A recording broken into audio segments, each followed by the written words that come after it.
Hatred of journalists turning to violence worldwide, Watchdog warns. Paris hatred of journalists whipped up by populist and authoritarian leaders is degenerating into violence across the world. Media watchdog Reporters Without Borders, RSF, warned Thursday. And the number of countries where journalists can work safely is plummeting, its annual World Press Freedom Index revealed. Political leaders' hostility towards the media has incited increasingly frequent acts of violence that have fueled an unprecedented level of fear and danger for journalists, the report added.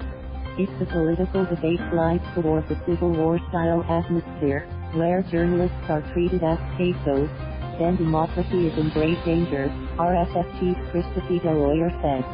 Press freedom was in good health in less than a quarter of the 180 countries covered by the index, with the United States sliding to 48th place.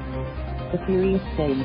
President Donald Trump's election in 2016 has been one of American journalism community's darkest moments, the report added.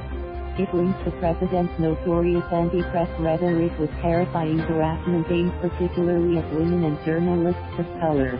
Never before have United States journalists been subjected to so many death threats or turned so often to private security firms for protection, it added. Hatred of the media is now such that a gunman walked into the Capital Gazette newsroom in Annapolis, Maryland, in June and killed 4 journalists and one other staff member, the report added.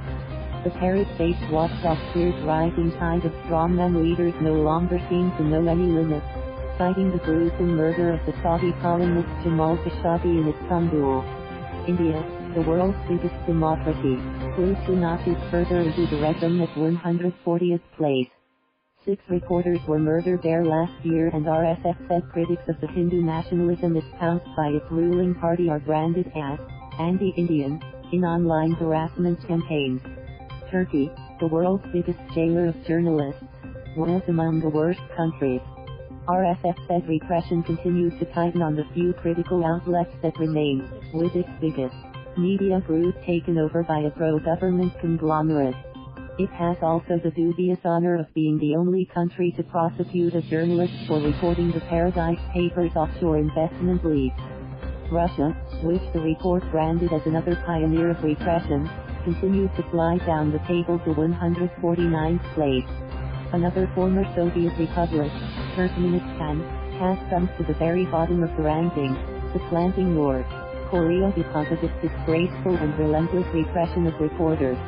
Its near neighbor Tajikistan, where most of the independent media has been forced to close, fell 12 places, sitting just above Libya, Egypt, and Azerbaijan. The previously dire situation across the border in Uzbekistan has also somewhat improved due to the thaw that began after dictator Ilham Karimov's death in 2016, the report added. But there was little to cheer about in China, which remains rooted to the bottom of the list with the 4th worst record. Totalitarian Eritrea was even worse. Indeed, some of the sharpest falls in press freedom were recorded in Africa. Journalists are being attacked with impunity in Tanzania since President John Bulldozer Magufuli came to power in 2015, RSF warned, branding him a press freedom predator. The East African country fell 25 places, 3 more than Mauritania, which has locked up a blogger for condemning the use of religion to justify the slavery that is still practiced in the vast Saharan country. But the continent also saw some spectacular progress. Ethiopia has jumped 40 places under Prime Minister Abiy Ahmed, while Gambia shot up 30, continuing the improvement after the departure of dictator Yahya Jammeh. Angola, too, has seen steady gains. The best performing countries continue to be in Scandinavia, with Norway, Finland, and Sweden taking the top 3 places. /PA. Thank you for watching. Please subscribe.